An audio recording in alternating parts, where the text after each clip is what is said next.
도서관의 비밀 노트. 작은 마을의 오래된 도서관, 그곳에는 매일 같은 자리에 앉아 책을 읽는 78세의 노인이 있었습니다. 그는 아무 말 없이 두꺼운 책들을 읽곤 했고, 도서관의 직원들도 그에게 익숙해져 더 이상 말을 걸지 않았습니다. 다만 노인이 늘 작은 노트를 꺼내 무언가를 적는 모습을 흥미롭게 지켜보곤 했습니다. 어느 날 노인이 도서관에 나타나지 않았습니다. 몇 주가 지나도 그를 볼 수 없자 도서관 직원들은 걱정스러운 마음에 그의 자리를 살폈습니다. 거기에는 한 권의 낡은 노트가 남겨져 있었습니다. 노트를 열어보니 첫 장에는 이렇게 적혀 있었습니다. 이 노트를 발견한 분께 나는 평생 동안 많은 책을 읽으며 내 삶을 돌아보았습니다.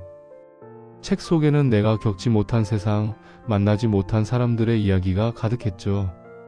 그러나 내가 가장 배운 것은 진정한 삶의 이야기는 책 속이 아닌 사람들 사이에 있다는 것입니다. 이 노트에 나는 내 삶의 조각들을 남겼습니다. 누군가가 이 글을 읽고 자신의 이야기를 찾을 수 있기를 바랍니다. 그 뒤에는 노인이 평생 겪은 경험, 느낀 감정, 깨달음들이 짧은 글로 적혀 있었습니다. 한 페이지에는 이런 글이 있었습니다. 어느 날 내가 길을 걷다가 도움을 청하는 아이를 본 적이 있다. 나는 그때 바쁘다는 이유로 외면했다. 그러나 그날 밤 그 아이의 눈빛이 떠올라 한참을 잠들지 못했다. 그 순간 나는 깨달았다. 누군가의 하루를 바꾸는 데 필요한 것은 아주 작은 친절일 뿐이라는 것을. 노트의 마지막 장에는 이런 문구가 적혀 있었습니다. 내가 이곳에서 남긴 시간들은 나의 이야기를 채우는 과정이었다. 하지만 이제는 여러분의 이야기가 도서관을 채우길 바란다. 책 속의 글을 넘어 서로의 마음을 읽는 법을 배우길. 그날 이후 도서관의 한쪽에는 이야기 노트라는 이름으로 빈 노트가 놓였습니다.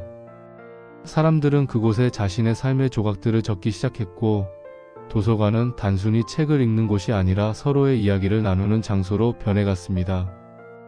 노인이 남긴 한 권의 노트는 마을 사람들에게 삶의 진정한 의미를 깨닫게 해주었고, 도서관은 더 이상 조용하지 않았습니다.